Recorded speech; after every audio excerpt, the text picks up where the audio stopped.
Are you a good doctor? I used to be. I won an award once from the mayor. Had an expensive frame. They're all gonna die. The day I get out of prison, my own brother picks me up in a police car. It's the Al Travis Show, and we're lucky to have our next guest on. He is Senator Jeff Howe, good friend of the program. I know we're at some point going to stop talking about what happened over this last weekend. I don't know when that is, but as I see my friends like you who had a whole different experience than I think the rest of us, John, if you don't mind sharing yours. And what I mean by that, John, real quick, if this happened in Phoenix, Arizona, we would have read about it, said, boy, that really, the rest of the world, it'd be a half a day's talk, and then you move on. And we would have talked about the No Kings Parade in Minnesota or whatever was next. But this hits home, and it hits home for Minnesotans because it's Minnesota. It hits home for me because I know some of you cats, and it's got to hit home for you like nobody's business because you know what? This is your business. What happened? Give me a rundown on your day, Saturday. I first want to, I'll give you a rundown of the day, but I first want to say that, I served with both of them. I served in the House 6 years with Melissa Hortman. Yeah. I've served 7 years in the Senate with John Hoffman. I will tell you that in that 13 years, I never had a crossword with either one of those folks. We differed on policy, we differed on politics, but they were good human beings. We never, in fact, I will tell you a story about when we had the COVID shutdown, and I had a bill to do stuff with the emergency powers. Yep. And the governor called me, wanted to have a discussion about that bill. And all leadership was on there. Melissa Hortman was the speaker at the time. So I was given the governor, I started in to explain the bill. And he started objecting on parts. So I said, well, you got, what's the issue? You got a suggestion? Because I thought we were going to work this thing out. He called the meeting. Yeah. And he kind of went off a little bit on, this is your bill. You should know this. You should know where the issues are. And Speaker Hortman at the time, she cuts in and says, Governor, I think the senator's just trying to find common ground. And then he turned around and went after her on and berated. And so Melissa and I had a good text message exchange after that horrible ordeal. But it was, so we're not always on opposite sides of this deal. We could usually find some common ground somewhere. And they, those two individuals are both folks that like to make good policy. Yep. And, that's what we need. We got way too many activists in the legislature right now, but those are two individuals, you might not agree on their politics, but at least they try to make, even if they didn't agree with what you were trying to do, they were going to try to make it as good as they could. And that's what we needed. At the end, we're going to want to hear your story, but at the end of yesterday's show, just off the top of my head, we were chatting with Susan Kent, and Max Reimer was on earlier in the day, and he mentioned that he had just done some karaoke with some Democrats like last week. And this is what I'm getting, and you, thank God you're on the show all the time. We know Senator Jeff Howe is more than just a politician. We talk other stuff. You talk some twins, we that get to listen to the show realize you're a human, right? That there's other stuff. I think most of the problem we're having right now, maybe most is wrong, is that we see votes 37-37 or 34-67, all right along party lines. So we get this thing that they're bad people. They're the other side. They're the bad team. And like you say, John Hoffman, I haven't found anybody who's ever had a big problem with him. Now, not legislatively, you could argue, but he was a great man. He's a great man. Hortman's the same. We got to find a way of letting you guys be okay with being human. You know what I'm saying? We want something different out of you. And you're just the cool guy that has a great cabin and likes his dog. And you know what I'm saying? We got to do more of that because I think that's where, here's what I'm saying. And then everybody will study this. If we had out that Melissa Hortman trained service dogs, and actually she had to take one of them home with her because the dog was so friendly that he couldn't get the job done, so she adopted the dog, and she has 2 kids, and you have that, oh, what a sweetheart. I think it'd be harder to pull that trigger on her. You know, if you knew John Hoffman and why he's so crazed about human services and doing the work of the disabled, because he's got a disabled daughter. You know, if you knew these stories, maybe pulling that trigger would be harder. You know, and I do believe, though, the media doesn't help us. Right? That the media 100%. Does not help us get that message out. And I will say that we're not as joined as we used to be, because I think what they did when they put this thing out there, that they put restrictions on spending money and getting together, and I think when they put some of that stuff in, it put a damper on us going out and actually, you know, we've got what do they call it? They've got the civility caucus. It just doesn't get there. We don't have those joint functions like we used to, and I think that's that doesn't help us either. But it's a problem. But I will tell you, I don't know if we got time to get into it now. Whatever you want, sir. So what happens is I leave my phone out in the kitchen because if I brought it into the bedroom, the thing would be beeping at me all the time. I'd never get any sleep. So I leave it out there. I figure if the kids want to get something or something happens, they better call Sherry, because otherwise I'm out. Right. You know, you can turn the volume off on that thing and turn the ringer down, right? Go ahead. You leave it in the kitchen. I tease. I'm sorry. Remember, I got 2 hearing aids for a reason, right? So what happens is, I guess, well, my phone shows it. Of course, they got out to Speaker Damath and put people in her driveway. Sure. And so she right away tries to call me, and of course I don't answer. Oh. So the deputies responded from, put somebody at my place, and the doorbell rang, and my wife jabs me. I was up playing cards till midnight, so I was a little tired at 5 a.m. So I jump up, and maybe it's a carryover from the war. I'm not sure, but I sleep with protection right on my nightstand, right? And good. I woke up in a start. I did not grab it. Oh, wow. I should have looked at the cameras. Didn't look at the cameras. You went right to the door? I went to the door, peeked through the glass, seen the squad, unlocked the door, walked out. And then the deputy was coming around the other side of the door, the garage, with his flashlight on. Invite him to the house, and then he reads me the text message that he got about what had happened. Gotcha. And the chill went down my spine going, I just did the same thing that I know they did, right? See, that when you get from John and Yvette's perspective, it's 2 a.m, a guy with what looks like a cop card. I mean, you really look at that thing, dressed in a cop uniform. Now, the mask, like life, it's 2 a.m, flashlight up in your face. You let him in. You say, hey, we got a word. And you talk yourself in. You can see how it happens. We're too Minnesota naive. So, anyway, so I had a deputy outside my door from 5 o'clock in the morning until 3 in the afternoon when I went up to the MPPOA, the Minnesota Police and Peace Officers Association annual meeting, to receive their Senator of the Year award, right? Which we were told not to go anywhere to any events. But, you felt safe there.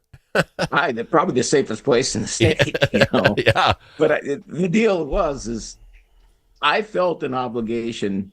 They were going to give me an award. I felt I needed to talk to them and give homage to them for what they have done, what they do every day, but especially what they did over this weekend. Yeah. Let's talk about that's a great break, because I asked you if we could talk about it. I'm stunned with some of the technology. I don't even know if I have it in my neck of the woods. I want to talk about it. Can we do that on the other side of the break? Absolutely. Thanks for sharing, Senator Howe. Boy, I'll tell you what, to wake up and to realize you just did the exact same thing the cop told John did, and it, okay, more after this. Dust from gravel roads and driveways does more than make your car dirty inside and out. It gets down into your lungs, and it's bad for your health. Now there's an environmentally friendly solution for your dust problems. It's called Dust Lock. Dust Lock can control all your summer dust problems with just one application. Protect your vehicle and your lungs. Learn more at dustlock.com. Chanhassen Dinner Theaters brings you its most popular show of all time, Grease. You'll hear all your favorite hits from the Broadway musical and the movie. Join the whole gang at Rydell High. We'll sing, we'll dance, we'll bring you back to high school life in the 50s. Poodle skirts, bobby socks, the soda shop, and drive-in movies. Grease! It'll rock your socks off. Order your tickets today. Visit chanhassendt.com.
It's nice to know a guy that knows a guy. Al Travis. Love having him on. He's Senator Jeff Howe. So, Senator, let's talk a little bit about the police and emergency folks in general for us on Saturday. Things I did or did not know. So, Senator Hoffman gets shot 2-ish in the morning.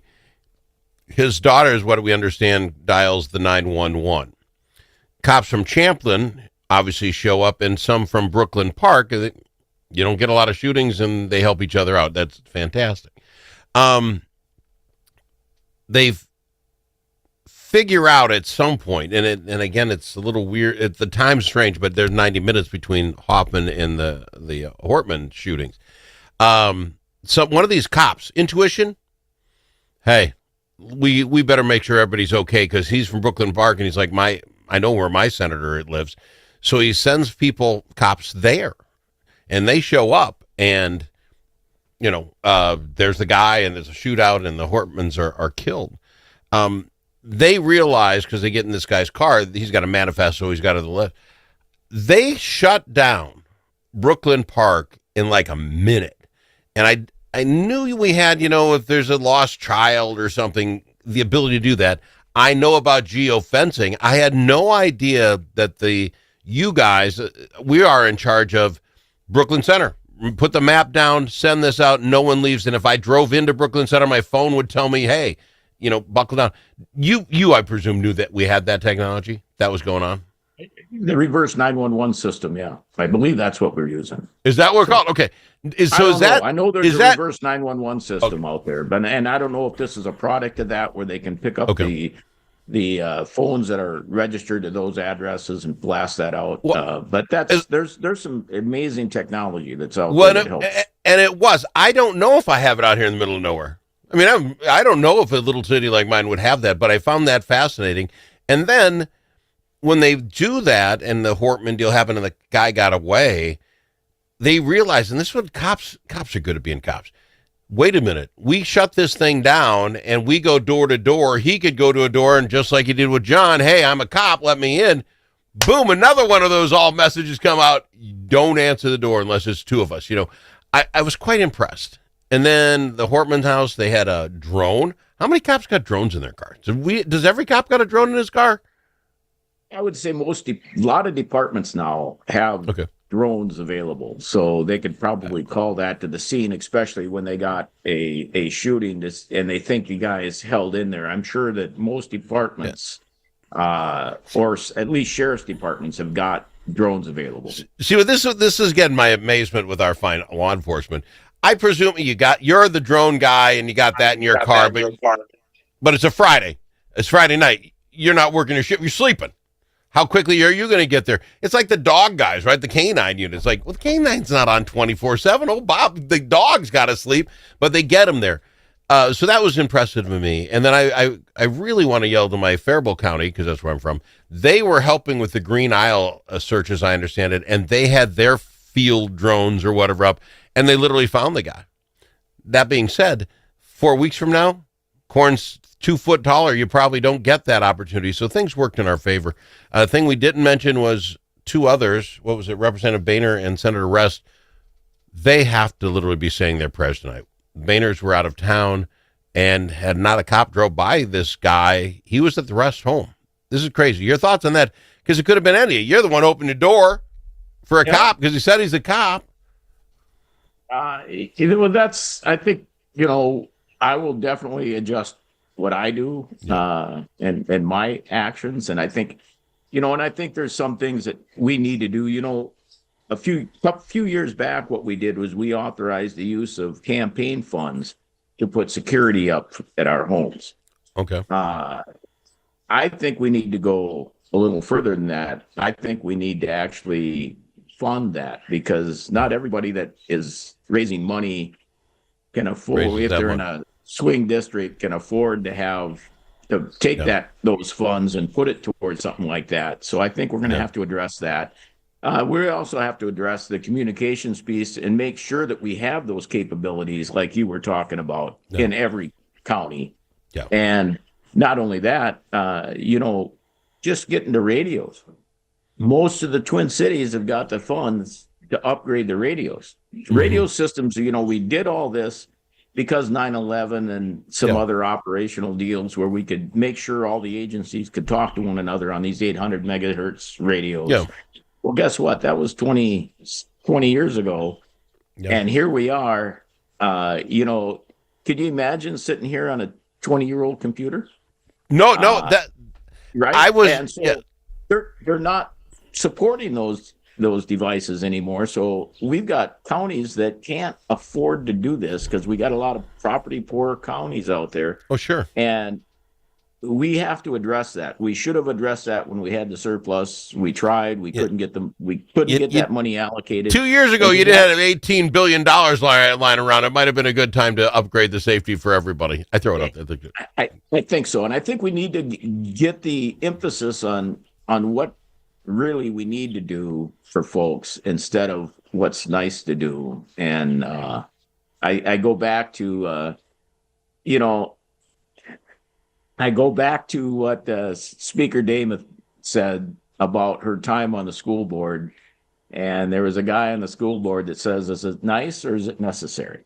And I think we need to apply that to many things that we do here at the legislature also.